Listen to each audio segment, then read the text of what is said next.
This is Sherene and Lillian, and we're trying to do this audio style. It's so hard for us because we're so used to being on video together. We can see each other, but you can't see us because we couldn't figure out how to record it. We are not tech people, you guys. We are many other things, but we are not tech people. Clearly, exactly. We try. Hopefully, we can get into some stuff with this audio. Yes. Sherene is in India. What time is it over there, Sherene? 10 o'clock in the morning. 10:10. Okay, and it's almost 10 o'clock at night. Yeah, in San Francisco. Like, yeah. So we can't make a video because we're very far from each other. But we are going to make an audio to talk about this upcoming new moon solar eclipse that's happening on September 1. I love the timing of that with it being September 1. It's like the last quarter of the year. Yeah. It's a new moon. It's all these recurring themes we've been talking about. We're in a Mercury Retrograde. Oh my gosh. So, Sherene, I would love for you to break it down for us as far as, what this means for us as we come into a new moon in Virgo, September 1, with the eclipse too. Yeah, I know. The timing is uncanny. It's like we're starting a new month. It's that back to school feeling full on. And what I'm noticing is everyone is feeling this intense need to just clean out everything. Like clean house, internally, externally, get everything in order finally. Like it's a huge purification going on, I feel. And especially because this new moon solar eclipse is in the sign of purification. Literally, Virgo rules our intestines, as we've talked about. So it's a lot of like wanting to cleanse ourselves on all levels and just get everything toxic out of our lives. And then we've got the square to Saturn. So it's also, we're feeling a lot of pressure from that square from Saturn to really get everything in order. Like really, like it's all about streamlining right now. I feel more than ever. We could have 1,000 projects going on, but we have to have a system to hold all of them so they're running like well-oiled machines. We can't afford to have things all over the map right now, or we'll really feel it. We'll feel the chaos. Because it's also opposite Neptune, by the way, which is the planet of chaos and messes and floods, actually. So we also maybe want to look out for that in the news, some flooding and hurricane kind of energies. Oh, right. So because of the Neptune, too, like we have to really make sure that we don't get like waterlogged in our own shit in a way. Exactly. Good way to put it. Waterlogged. And literally, like there could be plumbing issues and things. Right. Actually, it's so funny because I have had so many clients and students and friends even say, like I had a client with plumbing issues literally right during the retrograde shadow. Yep. I've had so many people say like, oh man, I've been in the mood to clean. I've been getting this urge to clean. And, and I even had my own digestive cleansing going on last week as well. Yeah, it's a good time to start cleanses for sure. Like on that eclipse, think of what you want to really cleanse out of your life. It's a really good way to use the energy of the eclipse.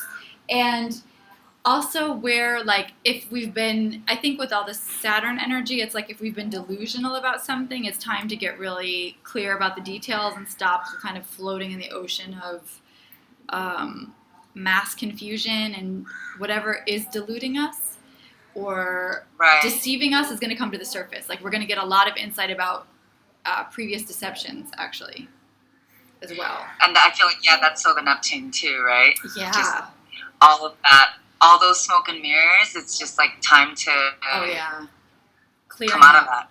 Also because Venus, is it today goes into Libra? So we're changing Venus signs. Yeah, today on Monday. Well, it's Monday in India. It's still Sunday for you. But by the time we upload this, it'll probably be Monday. So Venus is going into Libra. So Venus is leaving Virgo finally. There's all this, all the pile up of planets in Virgo. So this Virgo, poor Virgos, you must be really feeling all the pressure. I shouldn't say poor. They're probably enjoying it because you're working like maniacs. Either working or having fun like maniacs because Jupiter's still there Jupiter's leaving Virgo soon too, though, actually, on the 9th of September. We start a whole new Jupiter phase, which that can be our next video when we have better quality. We can do a video on it. Right. We can talk about that. But yeah, getting back to the new moon solar eclipse, which is also happening, under this Mercury retrograde in Virgo, which starts on Tuesday before the eclipse. We officially start the retrograde in Virgo. I mean, it's just such pronounced Virgo themes. We've been in this Virgo North Node theme for a year or longer. I lost track of how long it's been. But we've been under all these heavy Virgo themes with Jupiter in Virgo, North Node in Virgo, now Mercury in Virgo, retrograde. We had Venus, which is finally leaving Virgo, which Venus will be happier in Libra at least. So in terms of relationships and beauty, that'll be on the uptick this week. Is that a word? Yeah, definitely. The shift. They'll be coming up. So, on the full moon eclipse video, which we made a couple weeks ago, we really we named it like On the Brink of a New, and really was that, and I feel like we were really talking about like clearing through, like we talked about the digestion stuff and all that, cleaning up houses, Saturn and Mars, the joy of tidying up, and we were talking about all that. So how would you say that it's different in the solar eclipse and the new moon versus when it was at the full moon eclipse? Well, first of all, retrograde central here, Mercury retrograde energy. We have to clarify. It turns out that eclipse was only a partial eclipse. That we should have probably differentiated that. Not that it wasn't powerful because it was with the Mars and Saturn, so it felt like a full-on eclipse. But it was actually only a partial eclipse. It wasn't. The real eclipses are happening now. So we got a lot of astrologers jumped the gun, and then we got kind of attacked by the like more technical astrologers that were like, that was not an eclipse. So it was a partial eclipse. So the real eclipse is happening now. We're in it, and it's so Mercury retrograde that we all were confused. And anyway, but we are on the brink. Anyway, we've been on the brink. Whether we could call it, there's so many reasons we're on the brink. It's not. We can't even just, Of course. You can tell Mercury's about to go retrograde. I can't talk. We're right. We're so right on the precipice for so many reasons. I can't even attribute it to just one planetary influence because there's just so many things showing us for so long that we're on the brink of a new something. We can't even name it. We don't. It's so unknown. We don't even know. Which is awesome and super exciting and all that. So obviously, for me, I'm a big fan of change, and I'm a big fan of.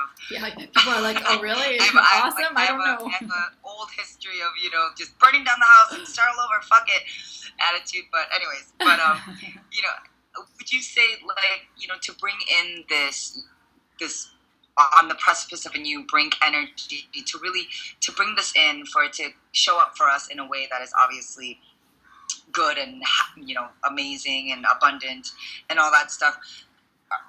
Would you recommend that doing the work around all the retrograde themes in Virgo really is the way, in terms of like we really should be using this time to clean up our homes and maybe clean up our diets and just take care of any other issues that may be clogging up our systems in turn, even if it's like our day-to-day scheduling, right? Like our day-to-day schedule being like such a mess. Like right now, this Mercury retrograde in Virgo is like, okay, that's enough of your chaotic schedule. Like you got to clean this shit up, literally, figuratively speaking, and get things in order because we're really about to break out into some new shit right now. Yeah, definitely. I feel that it is about doing it from like on a very, washing the dishes, wax on, wax off kind of way. All like very specific details, like starting with the practical everyday things that we can do. So starting with scheduling, starting with how we spend our days, our time, taking all of that really seriously. It's really crucial right now that we don't underestimate the power of our daily rituals, because the rituals are what bring the magic in.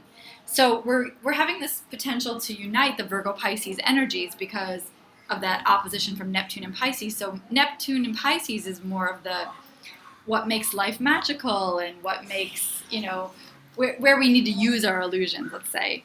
So, but before we can do that, we have to ground it in like the cleaning the house and doing the dishes and doing our homework and doing all the inner work and the reflection and the dietary cleanup, like you said, and working out and all the things we know that are really important self-care tools that allow us to work at our highest level and also to create the dreams that we want, which is Pisces. The dreams don't just happen. Right. They don't just happen without the day-to-day rituals that create them, right? Yeah. And just the work in general. I mean, exactly. Virgo's the work. Virgo's the work. And the hermit. So also it's the archetype of the hermit for this new moon. So I think spending some time alone to reflect is also really good. Time for introspection is really important too. Yeah, I was gonna say, I think it's probably a good time to turn up the meditation game, which is funny because I was just telling you Yes. the other day that I've been into recording meditation audios with Brian. That's great. So, yeah, so Yeah. that sounds like it's a good time to go into hermit mode as well. To be a hermit enough to that you can get clean, like to clean out the mind. The mind also needs to be Right. cleaned out. The mind gets messy Right, and exactly. chaotic, and it's a good Right, time to like not in a go into your hole and go into a brooding dark space, but more like go in and clear up your headspace. clear up your and headspace. Get a little bit simple. more introspective. Simplify there. Yeah. Get all of Right, the clutter out of your head, out of your thoughts and mind. Right, got it. Cool. Okay, Yeah. well, I feel like we covered for the most part what we got coming up with this new moon solar eclipse. Yeah. And a new. I'm like, what am I even saying? I'm like, yes. The new moon. All this retrograde stuff. Look, I'm just making stuff up. We're just making stuff up here, guys. Like, we're trying. It took like 10,000 attempts just to make this audio recording. We wanted to make a video for like 3 weeks, and at least we got a recording finally with technology. At least I actually have enough Wi-Fi that we can do an audio. Right? I didn't even have that for a while. Forgive us as we go into Mercury retrograde madness and wackiness. We are doing our best, and hopefully we were still able to give you a little insight and some direction, as we come into all this newness. Yes, we hope so.